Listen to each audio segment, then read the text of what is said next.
Welcome to my little food shopping haul.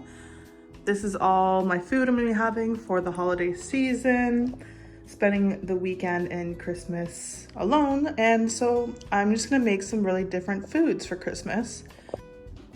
Cutie. So cute. I got some steaks for Christmas Eve dinner and Christmas Day, some salmon.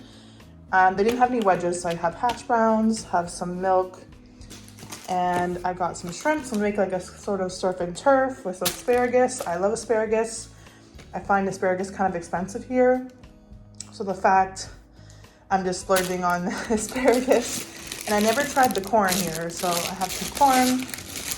And if you never tried this Fentiman's Rose Lemonade, it's super good. Probably wants a treat with his brother. But yeah, I got my favorite steak. It's ribeye, it's my favorite. And I really just went all out and splurged. Got some hoisin duck spring rolls.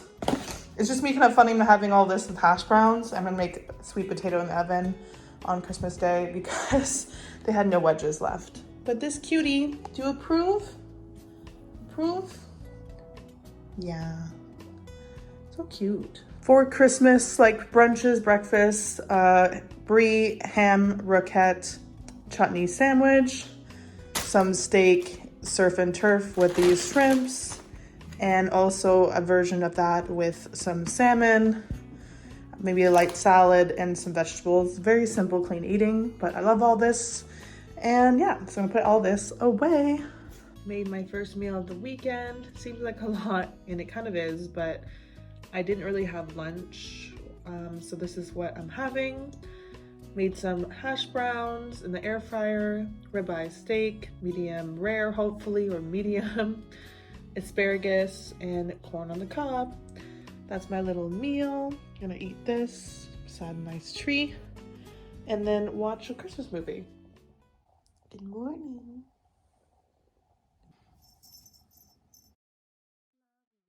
Happy New Year's Eve, on the way to downtown to see the fireworks.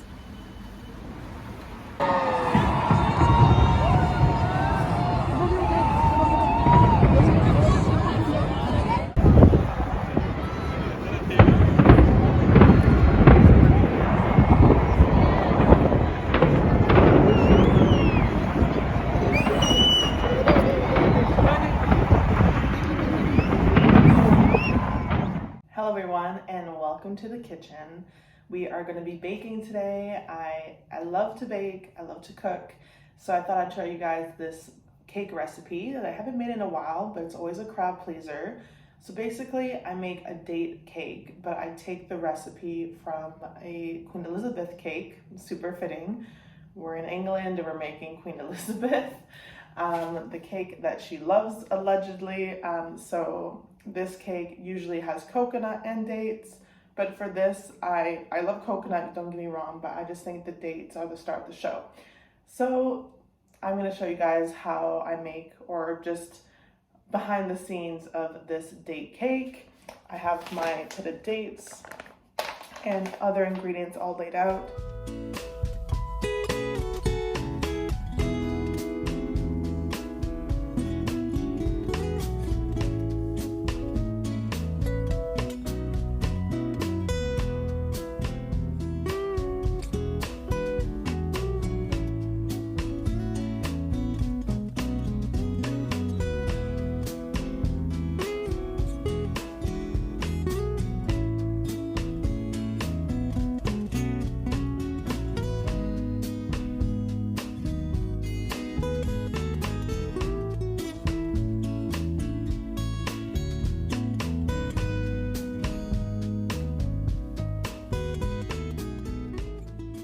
Cake is looking really good. I feel like what makes this cake so good is the dates part. So like you chop the dates and you boil it. I feel like the moisture from the fruit, like the date and the water, really makes this cake super moist, and that's something that everyone loves about this cake. It just literally melts in your mouth, and it's quite sweet. If you like it less sweet, just add less sugar, because there's already the sweetness from the dates, plus you're adding sugar in, and it's so good. But this is what it looks like so far. you're adding in the wet mixture, so like the dates and the flour a little at a time, and it just looks like that. So good.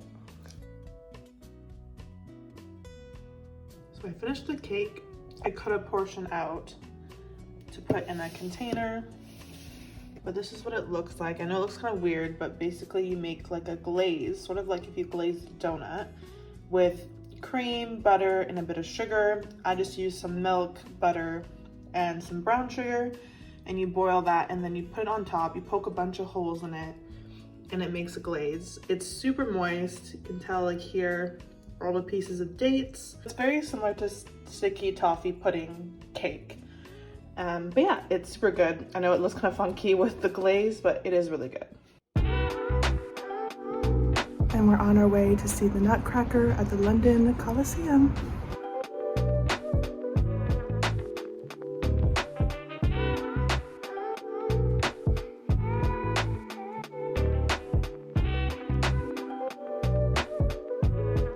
Made it to the Coliseum for the Nutcracker. The theater is super pretty. On the balcony.